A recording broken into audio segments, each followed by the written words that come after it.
Now we will have Stone Soup by Marcia Brown.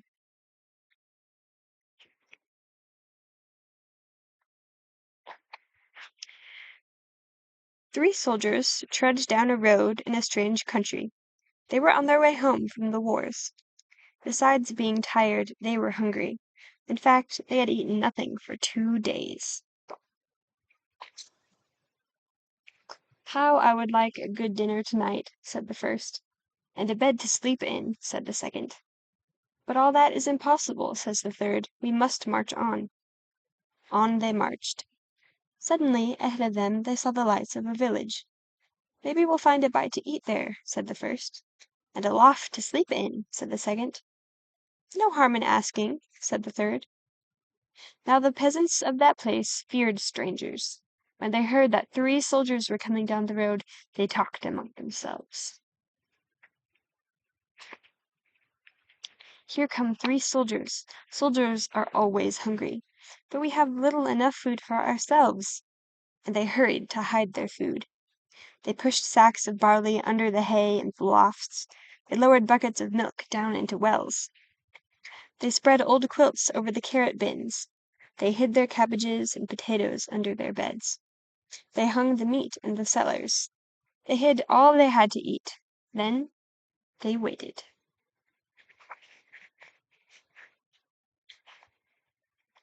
The soldiers stopped first at the house of Paul and Francois. "Good evening to you," they said. "Could you spare a bit of food for 3 hungry soldiers?" "We have had no food for ourselves in 3 days," said Paul. Francois made a sad face. "It has been a poor harvest." The 3 soldiers went on to the house of Albert and Louise.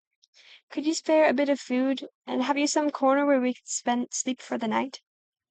"Oh, no," said Albert. "We gave all we could spare to soldiers who came before you." "Our beds are full," said Louise. At Vincent and Marie's the answer was the same. It had been a poor harvest, and all the grain must be kept for seed. So it went all through the village. Not a peasant had any food to give away. They all had good reasons. One family had used the grain for feed.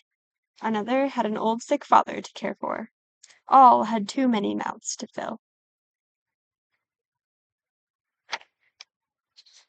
The villagers stood in the street and sighed. They looked as hungry as they could. The 3 soldiers talked together. Then the first soldier called out, "Good people!" The peasants drew near. "We are 3 hungry soldiers in a strange land. We have asked you for food, and you have no food. Well then, we'll have to make stone soup." The peasants stared. Stone soup? That would be something to know about. "First, we'll need a large iron pot," the soldiers said. The peasants brought the largest pot they could find. How else to cook enough? "That's none too large," said the soldiers, "but it will do. And now, water to fill it and fire to heat it." It took many buckets of water to fill the pot. A fire was built on the village square, and the pot was set to boil.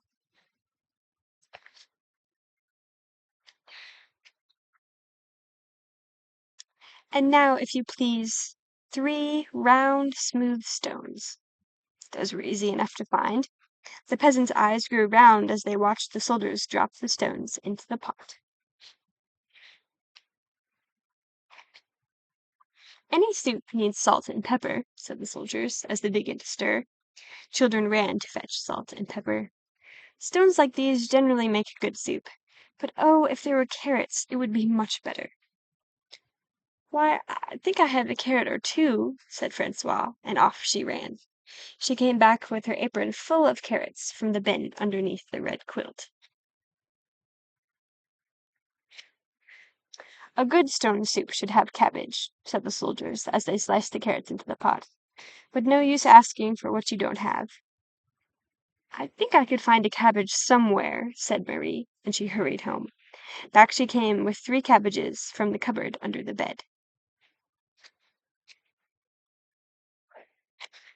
"If only we had a bit of beef and a few potatoes, this soup would be good enough for a rich man's table." The peasants thought that over. They remembered their potatoes and the sides of beef hanging in the cellars. They ran to fetch them. A rich man's soup, and all from a few stones. It seemed like magic.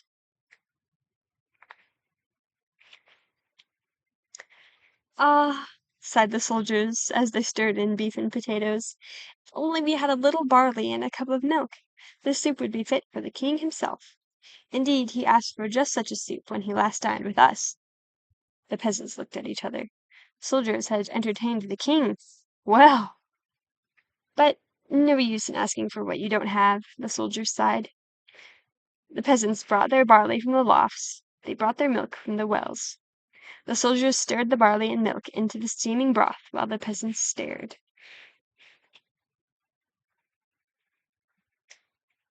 At last the soup was ready. All of you shall taste, the soldier said, but first a table must be set. Great tables were placed in the square, and all around were lighted torches. Such a soup!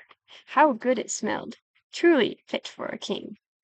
But then the peasants asked themselves, would not such a soup require bread, and a roast, and cider? Soon a banquet was spread, and everyone sat down to eat.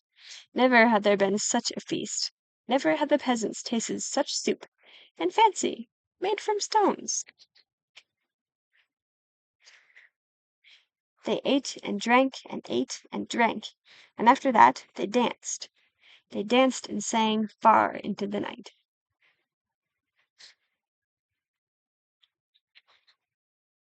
At last they were tired. Then the three soldiers asked, is there not a loft where we could sleep? Let three such wise and splendid gentlemen sleep in a loft? Indeed, they must have the best beds in the village. So the first soldier slept in the priest's house, the second soldier slept in the baker's house, and the third soldier slept in the mayor's house.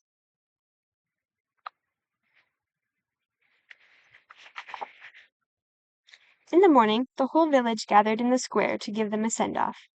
Many thanks for what you have taught us, the peasants said to the soldiers. We shall never go hungry now that we know how to make soup from stones.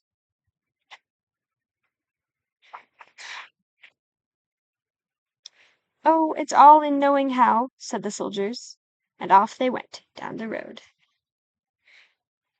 Such men don't grow on every bush. The end.